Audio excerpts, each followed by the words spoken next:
আসসালামু আলাইকুম রহমতুল্লাহি ওয়া বারাকাতুহু। হ্যালো ভিউয়ার, আশা করি আপনারা সবাই ভালো আছেন এবং সুস্থ আছেন। আমি আপনাদেরকে আজকে যে ভিডিও দেখাবো সেই ভিডিওটা হচ্ছে আপনি যে জমিতে সার দেন সেই সারটা আপনার সঠিক জায়গায় লাগে কিংবা সঠিক কাজ পান সেটা আপনাদেরকে বলবো। তো চলুন ভিডিও শুরু করা যাক। আপনারা দেখতে পাচ্ছেন এটা হচ্ছে কলার ভুঁই। দেখেন কাল কি পানি দিছে, দেখেন পা বসতে। এই কলার ভুঁই যদি আপনি কাল সার দেওয়ার পানি দেওয়ার আগে যদি আপনি সার দেন তো সেই সারে কোনো কাজ আসবে না, মানে আপনার সারটা ধুয়ে চলে যাবে। এই দেখুন আমি দেখাবো, এই যে কাদা কাদা জমি, এই যে কাদা মাটি, আপনি যদি এটা সার দেন আপনি আপনার সার গালা মসৃণ হয়ে যাবে, আপনার সার কোনো কাজে আসবে না। দ্বিতীয় নম্বর পয়েন্ট হচ্ছে আপনি যদি জমিতে করেন, আপনার জমি যদি ল্যাটা জমি যদি হয় তো জমিতে সার দেবেন। সেই সার দেওয়াতে আপনার সমস্ত সার পানির সাথে ধুয়ে গড়ে চলে যাবে, সেই সারে কোনো কাজে আসবে না।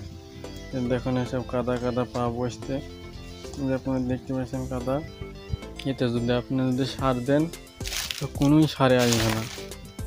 বলবো এই যে এটা হচ্ছে রায়ের জমি, রায়ের জমিতে আপনার সেচ দিতে, এই জমিতে আপনি যদি সেচ দেওয়ার আগে যদি সার দিতেন তো আপনার সেই সার গালা তো সমস্ত সব শুকে যাবে, সেই সারের কোনো কাজে আসবে না। এই জমিতে সেচ দেওয়ার পরে আপনার জো হবে বা পা বসার মতন রসটা থাকবে হালকা হালকা, সেই তারপরে আপনি সার দিবেন, তাহলে আপনার কাজ। তারপরে ধরুন আমরা যে গম বুনি বা পাট বুনি, বোনার আগে আমরা জমিতে সার দিই, সার দেওয়ার পরে যে জমিতে কাজ হবে, পাট বড়ো হবে বা গম বড়ো হবে, এই জন্য আমরা সার দিই সেই জমিতে। সার দিয়ে পানি দিয়ে আমরা বুনি, কিন্তু ওটার আপনার কাজ হবে 5%-এর মধ্যে আপনার 1% চার্জ থাকবে, সেটা না হতেও পারে। আপনার ভালো জমি হলে আপনি ওটা কোনোদিনও করবেন না। আপনার পাট বোনার পরে আপনার পাট একটু হালকা হালকা চারা বড়ো হবে, বের হবে, গম বের হবে এতটা, তারপরে আপনি সেচ দিবেন, তারপরে আপনার কাজে আসবে। আপনি তার আগে যদি দেন সার তো সেই সারে আপনার কোনো কাজে আসবে না, একবারে বেকার হবে। তো আর আমার ভিডিওটি সার সম্পর্কে যেটা বললাম, আপনি কি করেন এটা কমেন্ট করে বলবেন।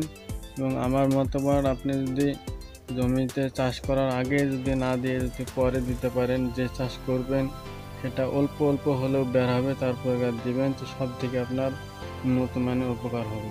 তো ভিডিওটি ভালো লাগতে থাকলে অবশ্যই একটা লাইক করবেন, ধন্যবাদ। তো আমি আপনাদেরকে বলবো যে আমরা সব সময় 12 মাস সারা জীবন যে চাষটা করি সেই চাষে দেখুন ধান চাষ করার প্রথমের দিকে আমরা যে সারটা দিই, যে ধান লাগানোর আগে চাষ করার মধ্যে পানিতে দেওয়ার পরে ধান লাগানোর আগে দিই, ওটা দিলে হবে ওভাবে। কখন আপনার হবে সেটা হচ্ছে, আপনার যদি 1 বিঘে ভুঁয়ে যদি 20 কাঠাতে যদি আপনি